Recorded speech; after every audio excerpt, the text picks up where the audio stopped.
je vous présente une ancêtre. Une ancêtre qui a été fabriquée par Louis Renault en 1911. C'est une voiture qui avait encore les moteurs borgnes. C'est-à-dire que c'est un moteur qui n'a pas de culasse, c'est un bloc complet. Ce qui fait qu'il n'y a pas de joint de culasse et le moteur pouvait monter en température, pouvait même cracher son eau, c'était pas gênant. On s'arrêtait sur la route, on laissait refroidir la machine, on remettait de l'eau, on faisait une petite sieste et on repartait.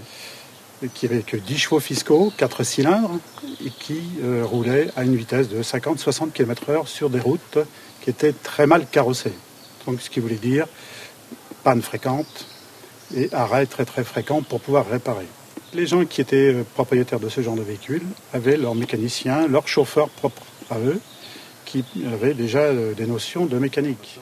Celui-ci, oui, il n'y en a pas à peine une dizaine recensés en France et dans les autres pays, avec des carrosseries différentes, bien entendu. Bien entendu parce que Louis Renault proposait quelques carrosseries au désir du client, et même des clients proposaient leur propre carrossier pour habiller la voiture. Vous avez une carrosserie métallique, on voit bien un châssis mécanique, et après tout est carrosserie bois.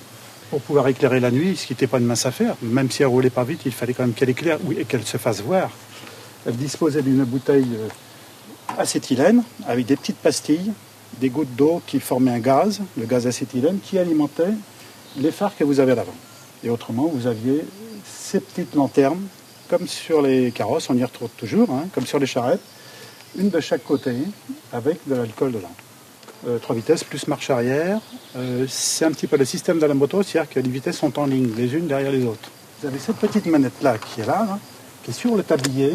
Ça, c'est l'accélérateur d'origine de la voiture. C'est-à-dire qu'à partir du moment où vous avez passé les vitesses, vous pouviez tourner la manette pour mettre à une certaine vitesse et vous en restiez.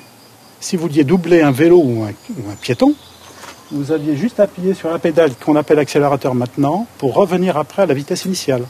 C'était le début du régulateur de vitesse.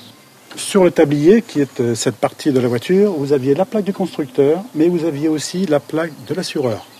Car ces pièces-là ont été mises qu'après, au niveau des pare-brises. D'origine, tout ça, c'est de la partie accessoire. La voiture était vendue juste avec le tablier et la direction, complètement dénudée. Et beaucoup de gens ne roulaient qu'avec ça. Alors, ils mettaient une grande bâche, ils se couvraient carrément pour la poussière et pour les intempéries, et ils roulaient comme ça. Et le pare-brise, c'était les lunettes. Alors ça s'entretient par la passion qu'on a de ces voitures-là, d'abord, parce qu'il faut prendre beaucoup de temps, ne serait-ce que les cuivres, 3 heures pour faire toute une partie de cuivre. Quand on l'a bien en main, c'est un plaisir de rouler avec. Ouais.